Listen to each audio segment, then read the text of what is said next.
નમસ્કાર વિદ્યાર્થી મિત્રો, ધોરણ 12ની અંદર આપણે આજે ફરીથી એક વખત આપણે વિડીયો લેક્ચરની શરૂઆત કરવા જઈ રહ્યા છીએ. મોટાભાગનો આપણો જે સિલેબસ છે એ સિલેબસ પૂર્ણ થયેલો છે. ચેપ્ટર નંબર 6ની અંદર બાકી રહેલા જે ટોપિક છે એમાંના આજે ટોપિકની આપણે વાત કરવાની છે એ છે ભાષાંતરની પ્રક્રિયા અથવા તો ટ્રાન્સલેશનની પ્રક્રિયા અથવા તો પ્રોટીનના જૈવ સંશ્લેષણની પ્રક્રિયા. મોટે ભાગે પરીક્ષાની અંદર આ લગભગ એકાત્રા એટલે કે એક વખત પ્રશ્ન પૂછાણો હોય, વળી પાછો ફરીથી એના પછીની પરીક્ષામાં ન પૂછાણો હોય ને વળી પાછો ફરીથી પરીક્ષામાં આ પ્રશ્નો છે એ પૂછાતો આપણને જોવા મળે છે. એટલે કે ઇમ્પોર્ટન્ટ બહુ પ્રશ્નો છે. સમજીએ કે ટ્રાન્સલેશન અથવા તો ભાષાંતરની પ્રક્રિયા એટલે શું. તો કે ભાષાંતર એક એવી પ્રક્રિયા છે કે જેમાં ડીએનએમાંથી મેળવેલા જનીન સંકેતો એ સંદેશાવાહક આરએનએ દ્વારા મેળવી લઈ અને એનું અર્થઘટન જે છે એ ચોક્કસ એમિનો એસિડના ક્રમમાં પોલીપેપ્ટાઇડના શૃંખલાના સ્વરૂપમાં કરવામાં આવે. આપણને ખબર છે કે જ્યારે પોલીપેપ્ટાઇડની શૃંખલા છે એ આખી શૃંખલા જ્યારે બનશે ત્યારે એની અંદરથી આપણને કોઈ એક પ્રોટીન છે એ ચોક્કસ પ્રોટીનનું નિર્માણ થતું જોવા મળે છે. અને આ પોલીપેપ્ટાઇડની શૃંખલા બનવા માટે થઈને આપણે ઘણા બધા એમિનો એસિડ છે એ ઘણા બધા એમિનો એસિડને આપણે પેપ્ટાઇડ બંધ વડે જોડવા પડે છે. સંદેશાવાહક આરએનએ જે છે એ પ્રોટીન સંશ્લેષણ માટેની માહિતી છે એ માહિતી ધરાવતો હોય અને આ માહિતી તેના ક્રમિક ન્યુક્લિયોટાઇડ્સના ક્રમમાં એ સંગ્રહિત થયેલી આપણને જોવા મળતી હોય. પ્રોટીનના અણુમાં પ્રત્યેક એમિનો એસિડ જે છે એ ચોક્કસ સ્થાન ધરાવતો હોય અને આ માટેની માહિતી જે છે એ સંદેશાવાહક આરએનએના ક્રમમાં અથવા તો ન્યુક્લિયોટાઇડ્સમાં આવેલી હોય. એક પછી એક આવા 3 ન્યુક્લિયોટાઇડનો જે બનતો એકમ છે કે જેને આપણે પ્રોટીન બંધારણમાં એમિનો એસિડનું સ્થાન છે એ નિર્દેશિત કરતો જોવા મળે છે. આ એકમને આપણે જનીનિક સંકેત અથવા તો ત્રિઅક્ષરી સંકેત તરીકે આપણે ઓળખતા હોઈએ છીએ. અહીંયા તમે આકૃતિમાં જોઈ શકો છો કે આ ટીઆરએનએ જે છે એ ટીઆરએનએ ઉપરથી કોઈ એક ચોક્કસ જનીનિક સંકેત જે છે એ સંકેત એ અહીંયા એમઆરએનએ ઉપર આવે છે કે જે રિબોઝોમ્સ ઉપર આવેલો હોય અને ત્યાં એનું અર્થઘટન થાય અને એની અંદરથી આવી રીતના એક પછી એક એમિનો એસિડ જોડાતા જાય. આ જે લાલ કલરના આપણને દેખાય છે એ એમિનો એસિડ છે અને એની અંદરથી પોલીપેપ્ટાઇડની શૃંખલા છે એનું નિર્માણ થતું આપણને જોવા મળતું હોય છે. ભાષાંતરની પ્રક્રિયા છે એ 3 ચરણની અંદર થાય. પ્રારંભ, પ્રલંબન અને સમાપ્તિ એવા મુખ્યત્વે 3 ચરણની અંદર થતી જોવા મળે. આ ત્રણેયની અંદર ભાગ લેતા ઘટકોમાં રિબોઝોમ્સ, વાહક આરએનએ અને એમિનો એસિડ છે એ આપણને જોવા મળતું હોય છે. સૌથી પહેલા આપણે વાત કરીએ પ્રારંભની પ્રક્રિયા. તો કે સંશ્લેષણનો અથવા તો પ્રારંભની જે પ્રક્રિયા છે પ્રોટીન સંશ્લેષણના પ્રારંભની જે પ્રક્રિયા છે એ પ્રારંભની પ્રક્રિયા એ હર હંમેશ મિથિયોનિન નામના એમિનો એસિડ દ્વારા થાય. કોષરસમાં રહેલા વિવિધ પ્રકારના એમિનો એસિડનું વહન છે એ ટીઆરએનએ દ્વારા થતું જોવા મળે અને આ પ્રક્રિયા માટે એમિનો એસિડ માટે જરૂરી ટીઆરએનએ સિન્થેટેઝ ઉત્સેચક છે એની અંદર રહેલો આપણને જોવા મળતો હોય. એમિનો એસાઇલ ટીઆરએનએ છે એ એના વિશિષ્ટ એમિનો એસિડ સાથે એમઆરએનએ તરફ એ પ્રયાણ કરતું આપણને જોવા મળે છે અને યુકેરિયોટિક કોષમાં ફોર્માઇલ મિથિયોનિન ટીઆરએનએ જોવા મળે જેને એફમેટ ટીઆરએનએ તરીકે ઓળખવામાં આવે.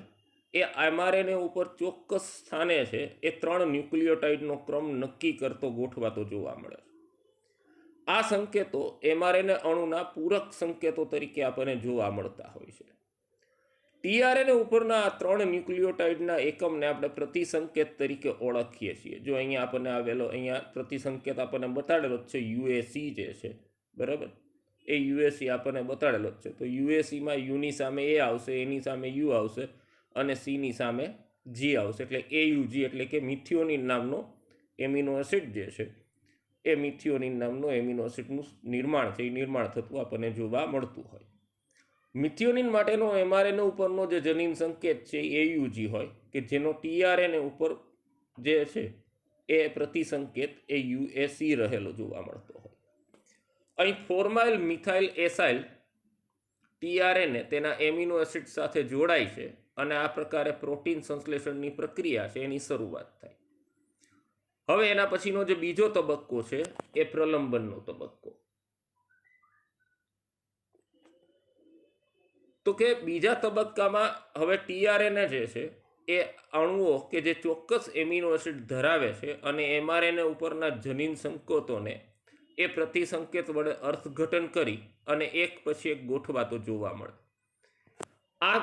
આ ક્રિયામાં પ્રોટીન પ્રલંબનકારક અને ગ્વાનોસાઇન ટ્રાઇફોસ્ફેટ જે છે એ શક્તિના સ્ત્રોત તરીકે મદદ કરતું આપણને જોવા મળતું હોય.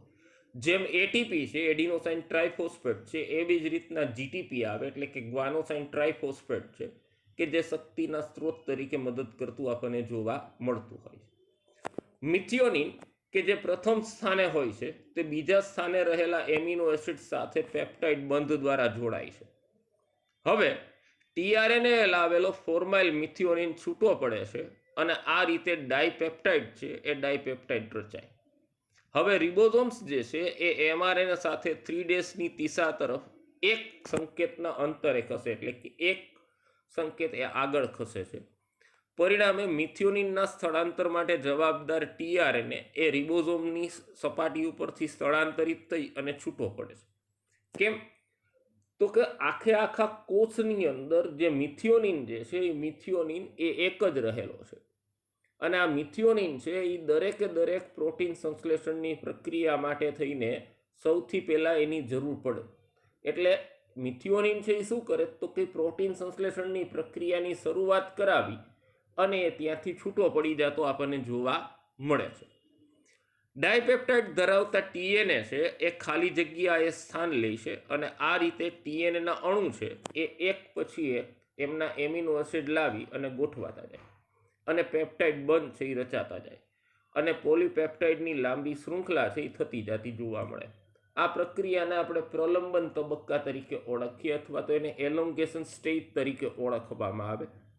અહીંયા તમે આકૃતિની અંદર જોઈ શકો છો કે જુઓ એક પછી એક એમિનો એસિડ 1, 2, 3, 4, 5, 6, 7 એવી રીતના એ વિવિધ પ્રકારના એમિનો એસિડ છે એ જોડાતા જાય છે અને એને પરિણામે ત્યાં પોલીપેપ્ટાઇડની શૃંખલા છે એ પોલીપેપ્ટાઇડની શૃંખલાનું નિર્માણ છે એ નિર્માણ થતું જોવા મળે. હવે એના પછીનો છેલ્લો તબક્કો એ સમાપ્તિનો તબક્કો. તો કે એમઆરએનએ જે છે એના 3' છેડા ઉપર જનીન સંકેતમાં કોઈ પણ એમિનો એસિડનું સ્થાન સ્થિતિએ નિદર્શન કરતો નથી. આવો સંકેત કે જેને આપણે નોનસેન્સ કોન્ડોન અથવા તો સમાપ્તિ સંકેત તરીકે ઓળખીએ. આ જ્યારે સમાપ્તિ સંકેત આવશે ત્યારે ત્યાં પ્રોટીન સંશ્લેષણની અથવા તો એમિનો એસિડની જે પોલીપેપ્ટાઇડની શૃંખલા છે એ શૃંખલા બનવાની અટકી જશે. આવા સંકેતોનું કાર્ય જે છે એ રિબોઝોમ્સની સપાટી ઉપર સંશ્લેષિત થયેલ પોલીપેપ્ટાઇડની શૃંખલા છે એને છૂટી પાડવાનું કામ કરતું જોવા મળે છે. મુક્તિ પામેલ પોલીપેપ્ટાઇડની શૃંખલાના પ્રથમ એમિનો એસિડ જે છે એ ફોર્માઇલ મિથાઇલનું ફોર્માઇલ જૂથ જે છે એ દૂર કરે છે. કેટલીક વખત મિથિયોનિન પણ મુક્ત થાય કે તે પછી જ પોલીપેપ્ટાઇડ તેનું કામ કરવા માટે થઈને તૈયાર થતું આપણને જોવા મળે છે. તો આમ અહીંયા આપણે જોયું કે પ્રોટીન સંશ્લેષણની જે પ્રક્રિયા છે એ પ્રક્રિયા એ આપણને થતી જોવા મળે છે અથવા તો જેને આપણે ટ્રાન્સલેશનની પ્રક્રિયા તરીકે ઓળખીએ છીએ. બરાબર. ટ્રાન્સલેશનની પ્રક્રિયામાં આપણે જોઈ કે આમ મુખ્યત્વે 3 ભાગ છે. બરાબર. એની અંદર સૌથી પહેલા પ્રારંભ, બરાબર, એની અંદર સૌથી પહેલું પ્રારંભ, બીજું જે છે એ પ્રલંબન અને ત્રીજું જે છે એ સમાપ્તિ. આમ કુલ 3 તબક્કાની અંદર પ્રોટીન સંશ્લેષણની પ્રક્રિયા છે એ થતી આપણને જોવા મળતી હોય છે.